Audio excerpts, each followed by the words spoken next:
بسم الله الرحمن الرحیم. السلام علیکم ملګرو. د عبدالرحمن بابا کلام او ته هغې وضاحت سره ستاسو په خدمت کې حاضر یم. راځئ چې وورو. عبدالرحمن بابا فرمایي وی اورنګزیب و شاهجهان غونتې اشراف صدقه شه تر منصور غونتې نداف او که د تن په لویی لوی دی به یې څه کړي مکړه خدای چې کوه تور شي کوه کاف او وی بل هوس دی عاشقه ته هوس نکا دا دروغ دی چې زردوش شي بوریا باف.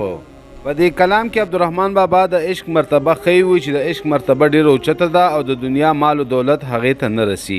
وی اورنګزیب او شاهجهان د دنیا او د هندوستان لوی بادشاهان تیر شوي دي ولې هغې د منصور غوندې غریب سړي ته چې هغه د الله په مینه باندې مست و هغه ته نه رسي. او بیا عبدالرحمن بابا فرمایي چې کوه کاف ډېر اوچت او ډېر لوی غر ګڼلی شي ولې هغه کوه تور ته نه رسي ځکه چې په کوه تور باندې موسی علیه السلام د الله عبادت کولو الله سره د مینې اظهار کولو. او بیا عبدالرحمن بابا فرمایي چې لالچي سړی دی عشق او مینه محبت نه کوي ځکه چې عشق مینه محبت قرباني غواړي او لالچي سړی مینه محبت کې قرباني نشي ورکولی. او دا دروغ خبره ده چې یو بوجو جوړولو والا پوزکو جوړولو والا د راپاسي او هغه د اوسپنې ذرې جوړې کړي. دا د عبدالرحمن بابا کلام او د هغې وضاحت. اجازت غواړم د الله په امان.